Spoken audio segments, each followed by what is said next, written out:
For September, I'm shooting with the Kiev 88, or as some people call it, the Hasselbladsky.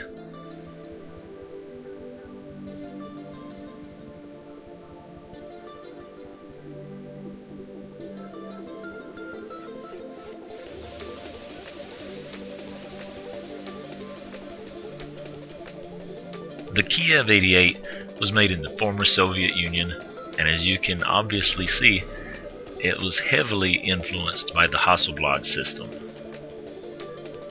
This is a pretty popular camera because of its price. It cost a fraction of what a Hasselblad cost, and it's a good way to get your feet wet with medium format and to see if you would like a modular system like the Hasselblad.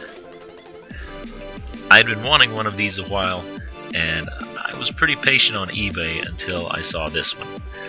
It was at a great price, and it also came with a 120mm lens, which is great for portraits, and it came with the prism viewfinder, which I thought may be a little easier to focus than the waist level finder.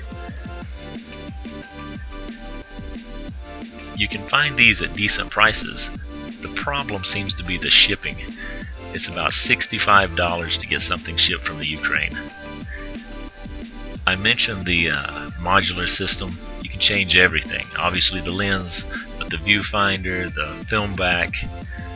Speaking of the film back, I wanted one with a 6x6. This one came with a 4.5x6. I wasn't going to let that be a deal breaker just because of the great price I was getting. I will give you a huge word of advice. Before you do anything on one of these cameras, you have to make sure you've got the shutter cocked.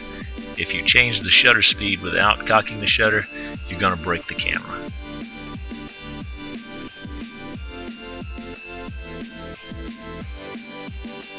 Alright, so let's shoot this thing. But first, you know I have to take a selfie.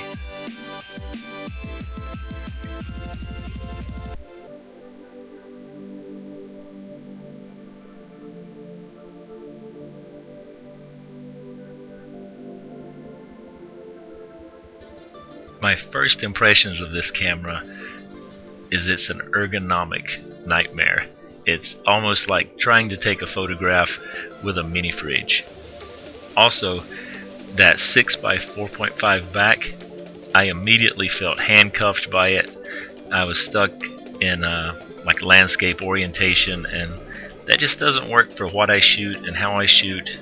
And I tried a couple of times to turn it up, and I can tell you that's almost impossible. You'll also notice I'm not showing you a ton of photographs, and that's just, to be honest, a lot of them weren't that great. And the ones I am showing you, I don't feel are great. They were just the best ones I got off of that roll. I would love to tell you that this is an incredible camera, I loved it, yada yada yada, but the truth is, this camera just isn't for me. I gave it a pretty honest go, and I hated it, just to be honest. I'm not trying to be too harsh, but this is not the camera for me. Alright, as always, thanks for watching. I really appreciate it. Thanks for the likes, the comments, all that stuff.